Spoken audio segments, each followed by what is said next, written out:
There's been a lot going on the last couple months, and one of those tasks was picking up this 1959 Studebaker Lark two-door hardtop. It's a pretty neat little car.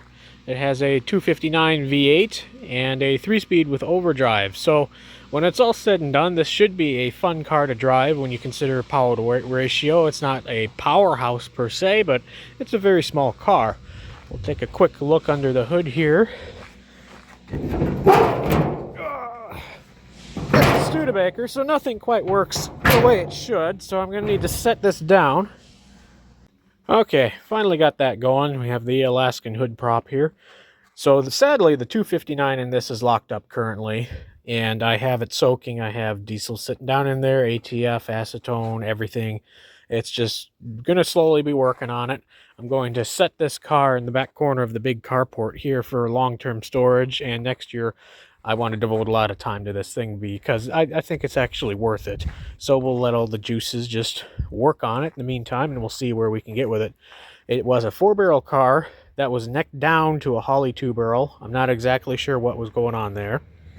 So long story short, where I got this car is a Studebaker honey hole locally here in Fairbanks. And there's, I don't know, maybe 120-ish Studebakers out there yet. And there's a lot of other just misfit brand cars as well. There's a couple Nashes, a Packard, there's a Kaiser a guy's getting out of there today. And luckily, the guy who bought this property isn't scrapping everything out, and he is selling things cheap because in the long run, he doesn't want it all there anyway, but he understands the value some of these things have. So he's working with everybody here locally, which is fantastic.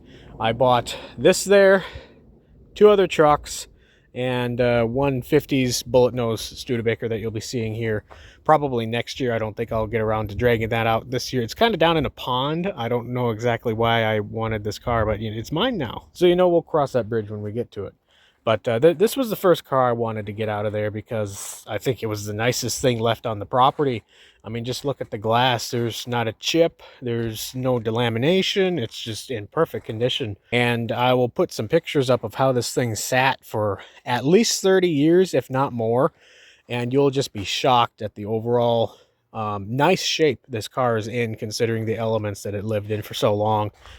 Clearly, the trunk lid has been swapped. I do have the original one here. Somebody pried it open just to see if there's any treasures in there.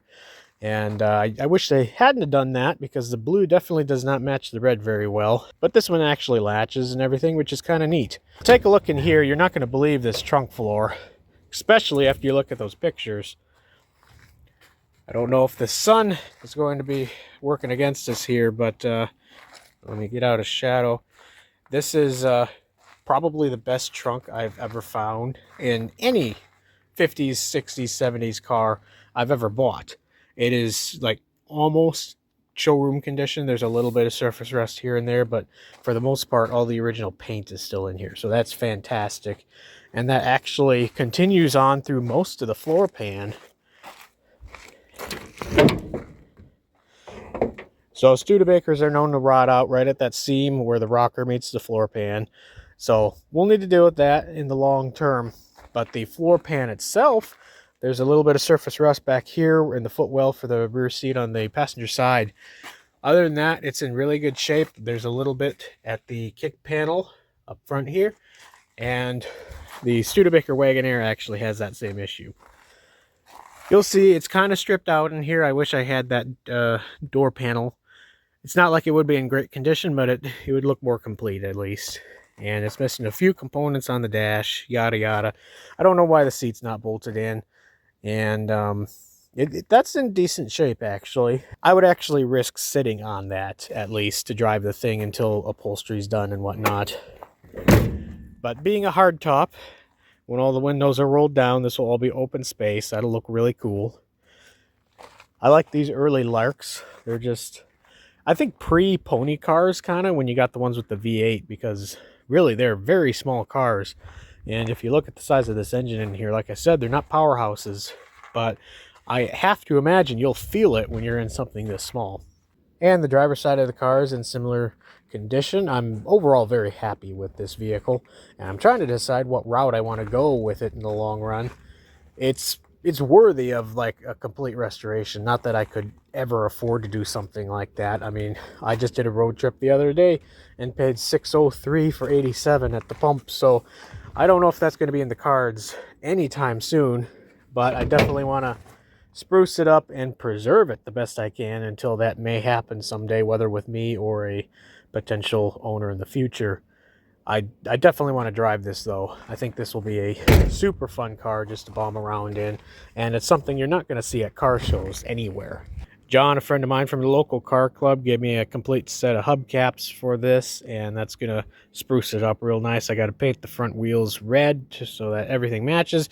Also the trunk lid, of course. And don't get me wrong, there's like minor body damage everywhere, and it doesn't really bother me because it's not rotted out. If it was rotted out and had the body damage, it might not be worth as much effort as I currently plan on putting into the thing. But there's just a couple dents and dings, and because it's all good metal yet, 99% of it is still good metal, you can work most of that out, I would hope. So that's the 59 Studebaker Lark. I wanted to do a real quick walk around of this thing before I put it in the carport there, and it was kind of too tight to work around it.